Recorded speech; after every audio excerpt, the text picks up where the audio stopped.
Do you want to just jump right in and just tell us about yourself and yeah, just tell us who you are. Okay, my name's Georgina. Everyone calls me Mama G, so feel free to use that term if you speak to me later on. I'm a mum. I have 3 children. I've always worked in the health service and social services, and I've always been what you call a busy bee, into anything that's going on. Mama G's involved. Unfortunately, 5 years ago, I became ill, and it's funny, your life story that you've told, it's affected me in every way, in sort of the same way. I was a really big girl before, about 24 stones. I've got some people at the back there that can verify that, but not too loud, thank you. Keep it down. And 5 years ago, I became very unwell. And literally the weight just dropped. All right, yeah, some's come back. I know some of you are saying. But, you know, I lost about 10 stones. And for the next 5 years, I was in and out of hospital. And unfortunately, well, I say fortunately, unfortunately, but in the context of the story, unfortunately, last year, I ended up in hospital for 5 months. And I lost my right leg from the bottom, from my knee down. And that's where I am here today. And obviously, you're going to ask me some questions. I don't want to give it all away. No. Well, do you want to kind of tell me firstly, why you ended up joining the choir? Oh, right, okay. That's kind of where we met. Yes. So when did you join? I was in hospital, like I say, for 5 months, and they were trying to save my leg. I was in Royal London, and obviously I had a lot of thinking time.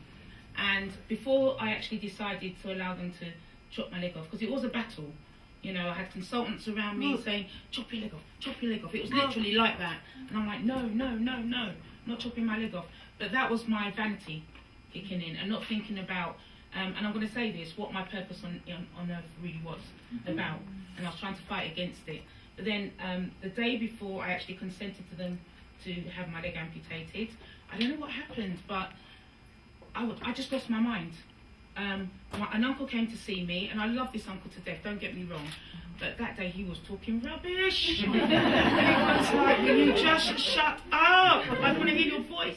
I don't know what it was like, because you know me, I'm just quite friendly with everybody. I'm happy, even if you are talking rubbish, I just think, yeah, that's nice. So that day, so if you see me going like that, oh no, I'm letting it all out now. Then that day I just couldn't stand his voice, and it's like something just came over me, and my mum was with me, and I said, Mum, get rid of him, just get rid of him. And I just started crying and wailing, and you know, that gnashing of teeth, and it was as if I was like something was coming out of me. I was felt possessed to a point. I know I'm sounding a bit dramatic, but that's Mama G for you. Just roll with it. So at that point I said, somebody told me, chop it off. Just chop it off and you'll be free. And as soon as I finished crying, I called the consultant and I said, where's the consent form? Let me sign. By 1 o'clock the next day, the leg was gone. And I'm telling you what, guys, I've never felt so free in my life. It's as if the 5 years pain and anguish, and I think what was worse for me is not my pain, but the pain of my family. You know, and waking up in hospital and seeing my kids there crying, and it just all went. It just all went. And I got back on my computer, started working again. The consultants came round and they looked behind the curtain and they were like, oh my God, this is someone who's just had their leg chopped off. And I was absolutely fine. So how I joined SES, at that point I said, everything that I've always said I wanted to do, I'm going to do. From this point going forward. No more looking for the biggest TV or the most shiniest car or, you know, the most expensive coat. That's not what life is about at all. It's about being happy in yourself, number one, looking after yourself. I'm a mum, so all you mums out there, look after yourself, because people rely on you. And I never saw it that way before. I thought running after people was what I should be doing and running myself into the ground. But this is how I ended up with my leg chopped off. So, you know, I wanted to join a choir, and I was watching BBC Two one day, the Naked Choir, and I'm a musician anyway, and I was getting into it, and you all dancing, and you know, it was like, oh my God, this sounds brilliant. Then they said the magic word, Stratford, and I was like, 262 bus. Because you know now, I've only got one leg, so I've got to plan my routes. You know, be careful. So I thought, 260, yeah. So I'm going to choir. I'm going to join that choir, and that's where I went. And I'll be honest, I've never looked back. You know, that you've all been so warm and friendly, and you know, the music's great, and you know, whether you've got confidence or not, you'll fit in. Because somebody will hold you and carry you along and encourage you. I remember when unfortunately I couldn't do the concert because I became ill and ended up in hospital again.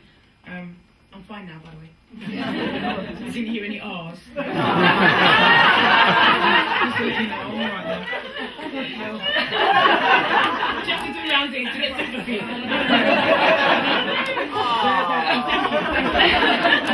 No, but it was great. I mean, I put something on Facebook just saying I couldn't go, and the responses that I got, are you okay? And I feel like I'm part of another new family. You know, so you know, I'm learning how to drive. I've never driven before. You know, always hitching a lift from someone. You know, but now I've got a freedom pass. I take a bus one stop. You know, so many things that I'm doing, but the biggest thing that I've done is I used to work for social services, and I went in about 6 weeks ago after returning from long sick. I said, I don't want to do this anymore. I said, this is ridiculous. You know, I'm just a number here. I'm just, I felt like you felt. I'm just a number. Nobody really cares about me. When I was in hospital, none of the managers or anybody rang me to say, how are you? Or, you know, nothing like that. Just, can you return your mobile phone? You know, it was like, and I run up the bill. Yes, I run up the bill. I made sure. Yeah, you didn't ask me who I was calling. Everybody. But, you know, so yeah, so I said, I don't want to do this anymore. But it's so funny, the same people that were aggravating me actually gave me £2,000 3 years ago to start my own business. So I said, what am I doing here? I said, I want to be doing something different. I want to be running my own business. Sometimes I feel poorly, so at least, you know, I can be at home, I can still work, still be effective, still employ people. And 3 years later, you know, I've got 10 employees, running 3 businesses for tax purposes. Anybody want to advise? Don't ask me.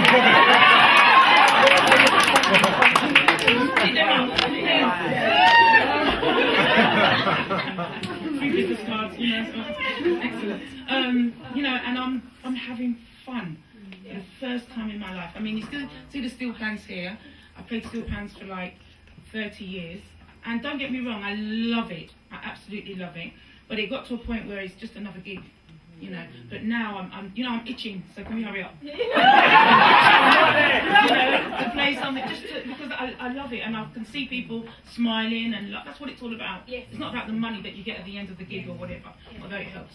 Don't ask me for no free gigs, please. Remember that?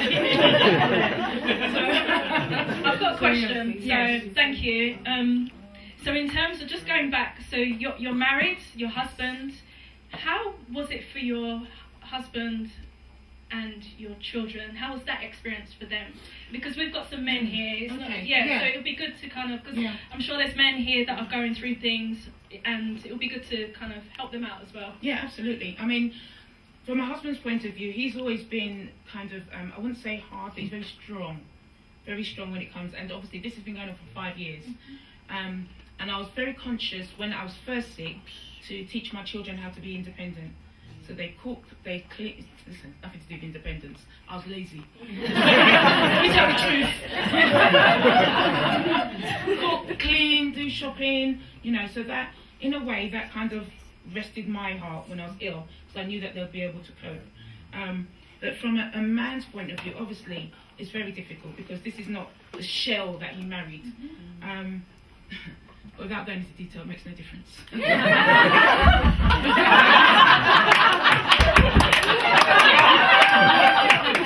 Absolutely no difference.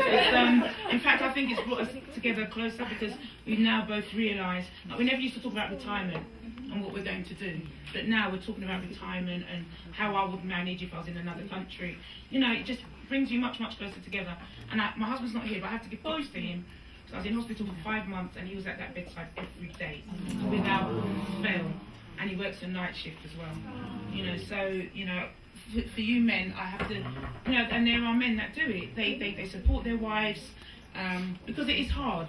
It's very, very hard. And I started questioning myself as a woman, but then I realised No, let's go on to something else.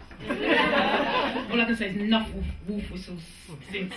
So no problem. Carry on. Okay, so there might be some people going through things themselves as well, or like, how would you inspire them? How would you encourage them? What would you say to them? The first thing I would say is that whatever you believe in, look to them or look to it. I believe in God sincerely. I don't even go to church, but I believe that every step of my life has been planned for me by someone, somehow. You know, the fact that I missed that 262 bus and couldn't get to Kauai last Wednesday was for a reason. You know, someone planned that for me. Because maybe if I'd forced the issue, something else would have come along. So have faith and believe in your God. And believe in yourself. Believe in yourself. I think someone spoke about being asked to do something and they just said yes. Fantastic. That's the only way to push yourself. When I started my business, someone said, "Oh, do you work with hoarders?" I've only ever just watched it on telly. And I was like, yes! How could it be? A bit of rubbish, a skit, you know? And last year we turned over like 40,000 in hoarding work just from one council. So, you know, you need to push yourself, you need to believe in yourself. When those doors close, another door will open. I've only been off work a week and had so many, I can hear the music. You know, I've had so many offers, and so I'm happy. I'm happy. Me and my freedom pass, we can go anywhere, we can do anything. Life goes on. It really does go on, but it's the quality of life that's important, not the quantity. And a life-changing moment means change your life. That's the only thing I want you to do. Thank you very much.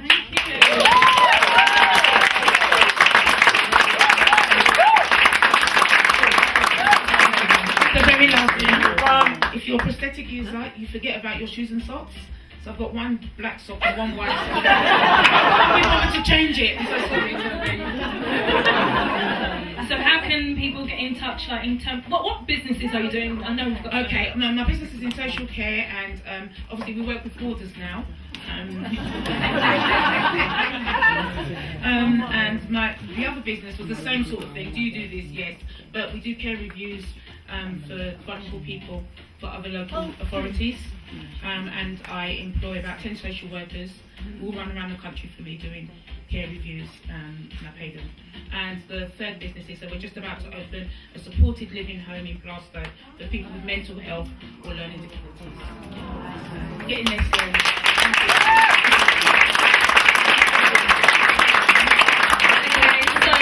Obviously afterwards, everyone please just talk, network with each other, because you just never know what seed might be planted tonight. So I prayed over this event, so hopefully things will come of it. But next, you're going to perform for us. So we're just going to set that up now. DJ, let's if you can just put some music up, and we're just going to set up the pan, but we're going straight. It's not a break, we're just going straight through. Okay, so thank you. Give it up, give it up, give it up. Oh, actually, that's on the broken glass ceiling. Do you think she's broken the glass ceiling?